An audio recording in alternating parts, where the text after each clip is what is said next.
Hi, my name is Jeremy Delemarter. I'm an associate professor in the College of Education here at Northwest University, and you are listening to the 10-Minute Tips podcast.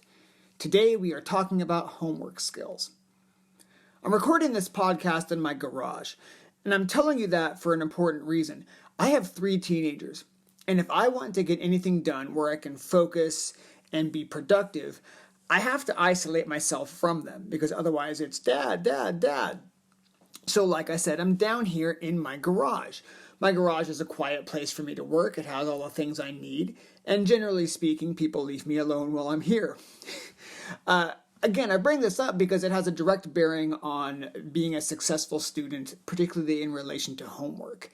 I can't tell you the number of times I have met with students who are struggling in courses, and one of the first questions I ask is, where do you do your homework? And they often say, in my dorm room.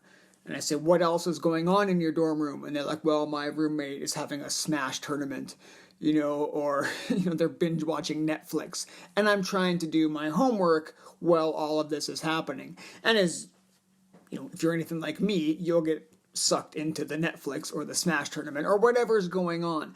So one of the most important things you can do, and one of the most frequent pieces of advice that I give about homework, is finding a place to do it where you're not going to be distracted. Whether that's going down to the Airy and sitting in the student lounge, or finding a study room in the library, or maybe it does work in your dorm room, just at a certain time of day and not at 11 o'clock at night.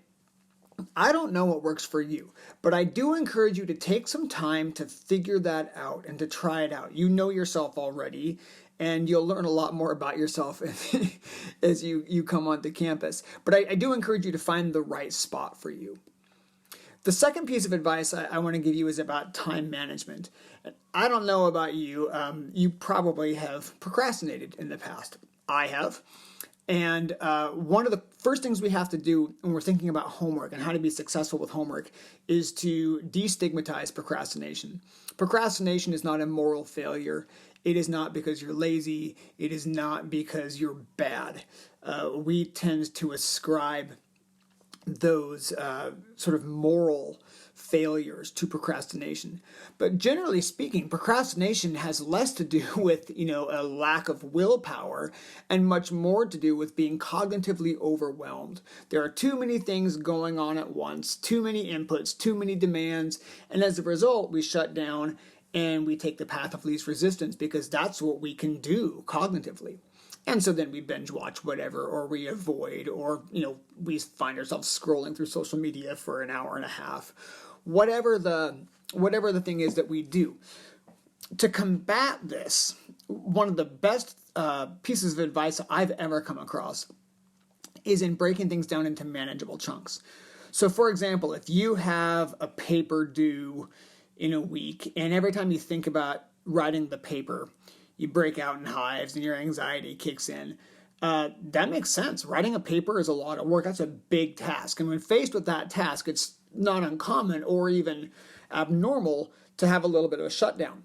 So one of the best things you can do is to break that piece of paper, not that piece of paper, but that paper, the assignment, into smaller pieces. I don't have it within me to write a paper right now, but I can get an outline done.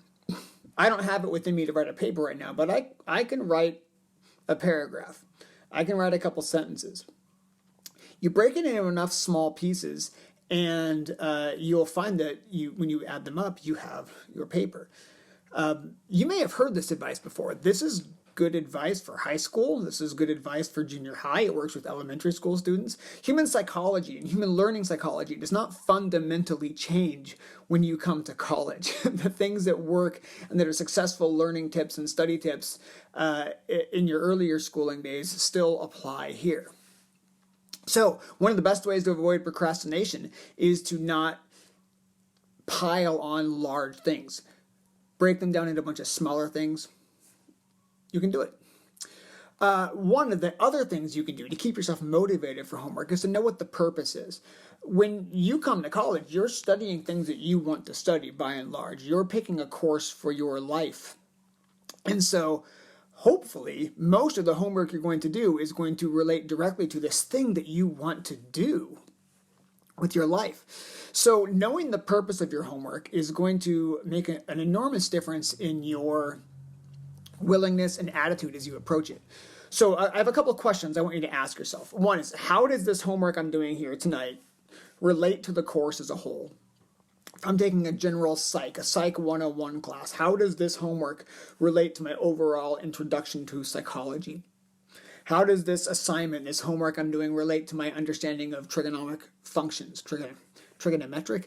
I'm not a math person. I was an English major in college. How does this homework assignment relate to the overall unit? But you want to put that homework in place. You want to have it in context, because that's going to help you not only motivate yourself, it's going to help you make sense of what you're doing as you are learning, because the homework should be a learning activity, not simply busy work.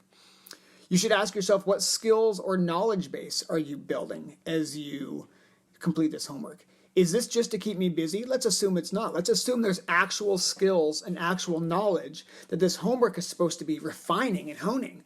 What are they? Do you know what they are? If you don't know what they are, you should be asking your professor, why are we doing this? I don't mean that in the challenging way. I mean in the, what is the skill set this is helping me develop? And you should be focused on practicing that skill set or developing that knowledge base. You should know how your homework is going to be assessed. Ask that question. How is this going to be assessed? What will a successful attempt look like? Is this going to be read by the professor? Is it scored on a rubric?